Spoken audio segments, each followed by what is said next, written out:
Ladies and gentlemen, welcome to another episode of Media Watch. I'm your host, Dr. Saville. So, as we try every week to get some fantastic guests, and without fail, well, we fail sometimes, because then we have to try our best to look around and phone people up and go, hey, are you free? And we always manage our best to get great people on board. This time around, we've managed to book people in advance, which is good. Always good for the show, always good for preparation as well. Grateful to the Seek channel for giving us an opportunity to come to you on a regular basis with some inspiring people.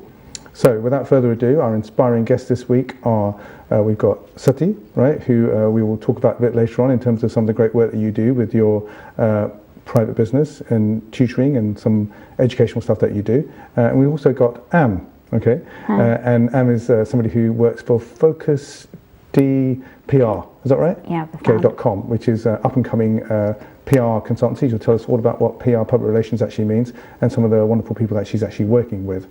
Now, just to remind you about the show again, it's split into two parts. We first of all look at a main headline for the week, the current news, and give our general commentary, and then we continue with focusing on our guests, and they can tell us a little bit about what inspired them and why they're doing what they're doing, and they're going to continue doing great things. And hopefully they are inspiring for people tuning in who may want to follow a similar path and actually see that they are role models up and coming.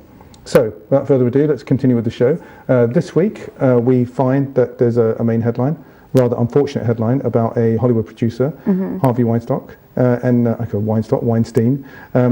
Now, it's a bit terrible, the news that's come out with regards to the accusations. Now, obviously, there's no, we can't make any comments about whatever is going on. But it's anything unusual to you, as a question to you, that these people like Jimmy Saville and other people in high-profile positions go along for years and years and years and get away with this. Even if you look at the situation with, the girls that were abused. I mean, for so many years, it just kind of goes on, and no one does anything about it. Well, why is that? Is it some kind of power that these people have? I think they're at such a premature stage in their career, and they want to break through into the acting world, and it will just damage their reputation because the Jimmy Savilles and the whoever's are so high profiled that they think, oh gosh, if I go out there and I make a big hoo-ha about it and state that this person did this and this, their reputation is just going to go downhill and they won't make it into the acting world. Do you think that sometimes it's a threatening position as well, where they say, well, if you don't do this, then, basically it's over? Yeah, basically, and it might be something that they've, aspired to be doing from such a young age, and then there's this one individual that can literally just break that dream. So that, I believe, is possibly one of the reasons they keep hidden and it doesn't come out until years later, until someone else has spoken out and said the same thing, and then they put their hand up and say, actually, I've gone through this experience with that same individual as well. And it's that support system that they need from other individuals. It almost seems that some of the corporate world are a bit kind of immune to any kind of the regular checks that people need to have when they're dealing with people. Anything can happen. For example, in education, there's the CRB check and stuff that happens, isn't there, to make sure that you can work with children and you are checked out properly. I mean, in your particular field of work, you've gone through that whole process. Yes. But is that something that you feel is really important? Well, I think there are various places in education where inappropriate behaviour takes place, not necessarily in one sense. It could be in another place, like bullying as well. The CRB just really checks that there's been nothing so far, and of course it's a great first step. But obviously you need to have vigilance. You need to be vigilant with your peers. You need to listen to the thoughts that come through, and obviously try your best to follow up on any complaints, even if it just turns out to be a disgruntled employee or someone who's just trying to make noise without foundation. But you still owe that to the person who is actually being genuine. So yeah, even in education, you have to be vigilant. It's quite an interesting issue that you mentioned the thing about bullying, and we did talk about it last week actually with our guest last week, that someone did a survey recently and said that it takes, if a child is at school and gets bullied, then it sometimes takes up to 3 years before they actually forget the fact that they were bullied, and that kind of impact on their personal life and what they do kind of disappears. I mean, I would probably say not actually. I think if you are bullied, it probably stays with you for longer. I think so. It's kind of internal, isn't it? Yeah, so that's pretty bad. So let's talk about some other news that's going on as well. Talk about education, right? So the Ofsted boss recently said something about the fact that, not saying that testing was bad, but there's a lot of testing that's taking place. And then you, in your particular field of work, you do a lot of tuition and stuff. That's correct, in your educational area. Do you think that there's too much of an emphasis on testing? Should there not be a, think about the wider world, read more books, that kind of stuff? And that's, I think, the statement that she was making, actually, that maybe the people should read more books, it can be e-books as well. But, is there too much? I would say that there's a lot of focus on testing in school because we need to have a way to monitor how students are doing, and even though tests aren't necessarily the best way to measure how a student is learning and how they're progressing, it is the only way that's fair. It's the only way that we can come up with which is fair for everyone. And there is a lot of focus in the education world towards developing soft skills and also wider reading. It's not necessarily easy to measure that, so we are still using tests to gather data. So your company is called Elite Tuition, isn't it? That's correct, right? yes. So in Elite Tuition, you kind of focus, and you've got a very good success rate apparently. Thank you. Really, I heard statistics are really good. But then, are they worldly wise? Do you think there's a risk also that people only train to do exams and then get into good? I mean, I don't know what the age range you've got. A GCSE, isn't it? GCSE and A-level, yes. Yeah. 90% of our business is A-level. Right. Do we coach for the exam? Of course. It is the only real metric that we use, and it's the reason we are mandated by the parent. But are the exams different to what they were before? Because before it was a continuous assessment, and now it's like a one hit. If you don't do well on that day, that's it. It's over, baby. That's correct. Yeah. No.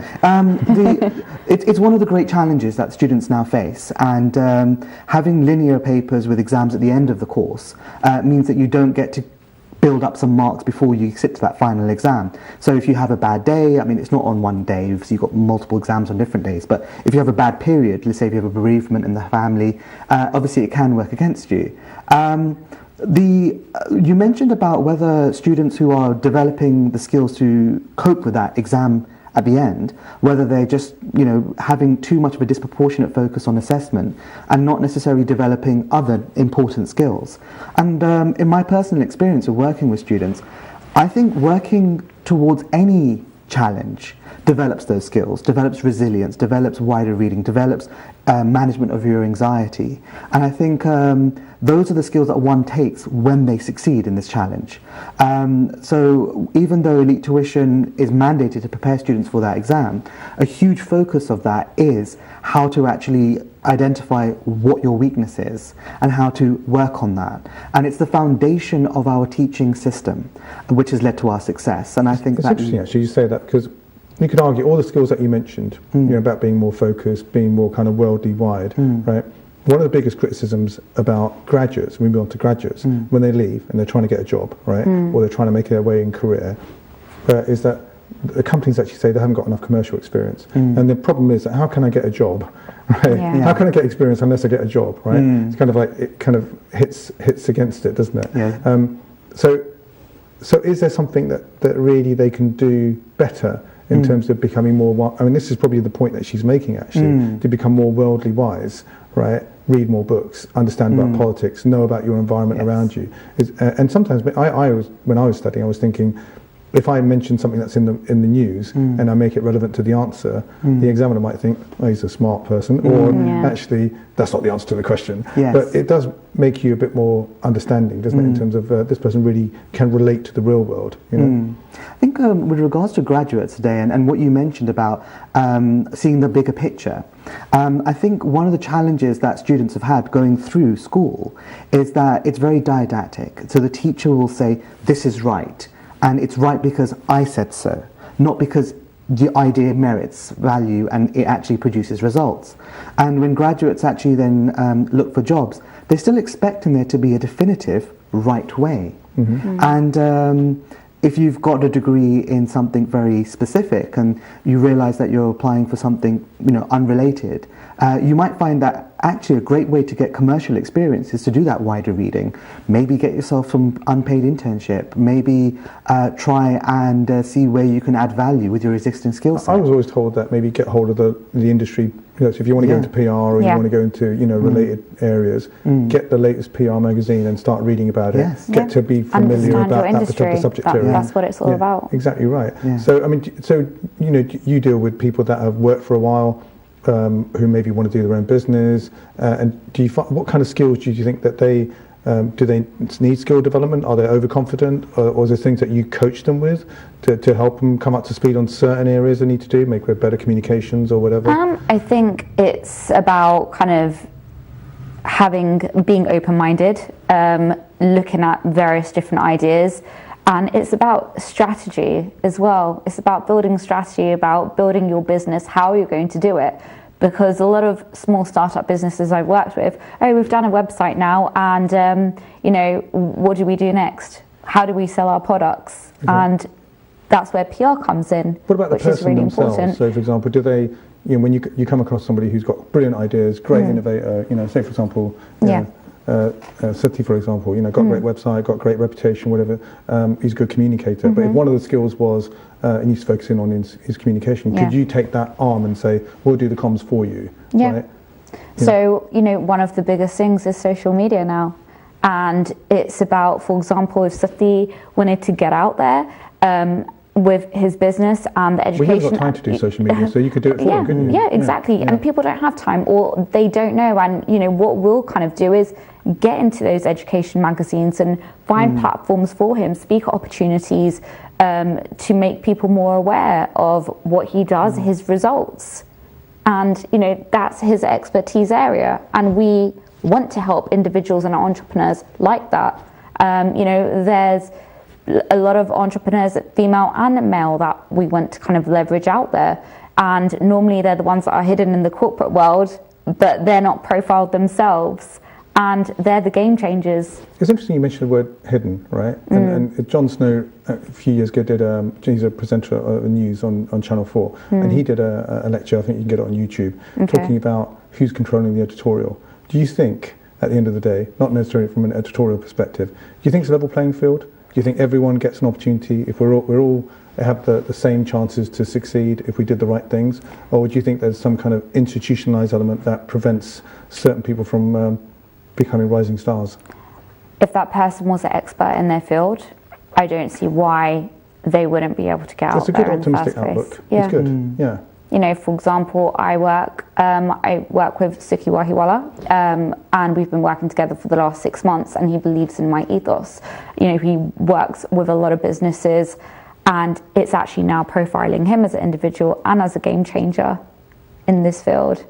And, So you think it's all fair? It's all... Yeah, I think it's fair. There are various individuals and people that have a special field, and when you're contacting those journalists or when you're dealing with those journalists, there might be a specific topic that they want to talk about. And, we look after a portfolio of clients, so maybe we might say, oh, okay, this guy actually fits the bill. He's quite good at this, and he'll kind of go out there. So why do you think it is? I mean, do you think researchers who are looking for subject matter experts in those areas, do you think they go for the first person on the internet, or do you think they do a little bit more research? I think they definitely do a lot more research, and they want someone that's interesting or someone that fits their values. Okay. So and their vision of what be biased though, based against what they think, rather if than it's their vision of, for example, if they're working on a certain subject, they might kind of say, oh, okay, actually, let's have a look at this guy. Actually, he fits the bill for us. Okay. Or this guy's vision is not quite right. He's more to do with property. He's not really more to do with entrepreneurship. It's all dependent. Okay, so there's various journalists looking for different things. Right. Okay, and is that the port of call? Is it to go to journalists? Is it to go to researchers to get the name out? Journalists, speakers, universities. You've got the TED platform as well now as well. Right. So that's a great opportunity for people to get out there and leverage themselves and their skill sets and be a leader and teach whatever they can. Do you think there's a certain level of, I mean, in your job, you can't be apathetic. You just got to get on with it, you know, because papers change and examinations change. Yeah. Do you think there's a degree of apathy that kicks in sometimes with certain people that you work with? I mean, students as well as, you know, leaders like, oh, well, I can't do this. It's just too much effort. Is it really making a difference? Because it's very difficult to measure, isn't it? I know with exams you can. I've done this, I've passed the X paper, or I've done this, I can do the questions now. Yes. But in business, how do you know you're succeeding other than looking at the numbers, you know? Well, if you've got a PR agency, we work on a lot of things like social media as well. You know, there's statistics, there's, you know, return of investments. You've got the return of investments on like the journalists, the publications, the media, the TV, the speaker opportunities. There's plenty so, of you know, you're strategizing something for the first 3 months, and you're actually trying to make sure that there is something going on. Well, you want to make sure that your retainer is continued. Yeah, exactly. Otherwise, you don't have any clients. Right. So yeah. But how do you get away from, generally as a general, how do you get away from student apathy? Like, oh, it's really hard. It's like, you know, I'm having to really study for this stuff, you know. I think with students, you need to break it down, and it needs to be more manageable. If you give them a very large task, it's quite easy to fall into the apathetic trap. If it's going to be manageable, broken down, and you contextualize it for them, it's a lot easier for them to actually kind of work in small iterations. As I say, it's very hard to climb a large wall, but it's a lot easier to walk uphill for a longer time. So it's better to have that smaller gradient and kind of use that It's quite interesting, similar to PR, isn't it? You keep hacking away at it. It's like growing a business. It's you're growing with that that individual, that business, that brand. So you're making it happen with them. Anne, may I share something? Yeah. I really do think that in my own business, and a lot of the words that Am says has kind of inspired me to realize that it is the vision that is the intangible asset. And working on your PR or working on your marketing, it's all about the vision. Are you adding value? And how long as you work on adding more value. Is that the question that you ask yourself every day when you wake up in the morning? And you actually ask your students, am I helping you? Am I adding value? I mean, have I solved another one of their problems that they don't even know they have? Right. And I think that's the kind of the real asset. It's a really good way of putting your I used to call it service accountability. That you're putting your, you know, what is the conditions of satisfaction? Am I really, you know, making a difference to your everyday activity? If I wasn't here tomorrow, you know, a bit like personal training, isn't it? In terms of fitness training or whatever, you know, is it really making a difference if the personal trainer knocks on your door at 5 o'clock in the morning or whatever and says, hey, we're going to go for a run? Oh, not you again. Not talking from experience. But yeah, no, we worked with a tuition company before, Amazing. which was great, yeah. Amazing, yeah. That sounds really good. So look, let's focus on a little bit on you guys a bit more, right? Okay, no pressure. So I was ticked off earlier on, right? One of my by you that one of my favourite subjects was marketing. Okay. And what's your view? You don't think PR is part of marketing, do you? I think they work well together, but I think they're completely different. Okay. You know, PR's about communication, it's about managing that actual individual. Marketing is more about generating those funnels for lead generation and sales. We are profiling the person, but we're not selling. What made you go into it? Why do you find it so interesting in terms of... Are you developing the people, or you find it interesting because it's an intellectual thing to do? So I'm actually a trained knitwear designer from Central St Martin's, and I went into the fashion industry, but my journey kind of somehow led me. You're always communicating in the world. You know, I used to consult a lot of brands and businesses, which then obviously led me into the PR industry. And what I get out of it is I work with game changers. I work with those female and male entrepreneurs, and they need to be seen. And, you know, that's where I kind of get my buzz from, when they kind of get out there and show the world how great they are.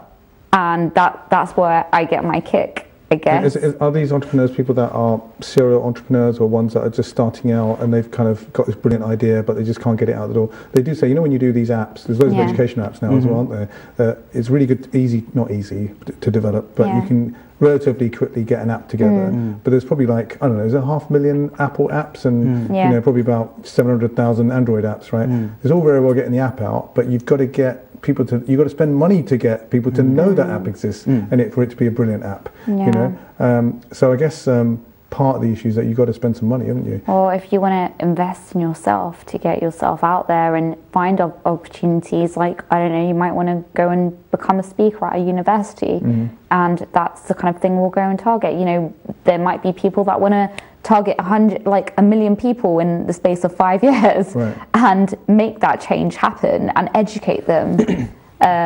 So yeah, it's the same with businesses and brands and so on as well. I always find it quite interesting that some brands suddenly come from nowhere, and it just, you know.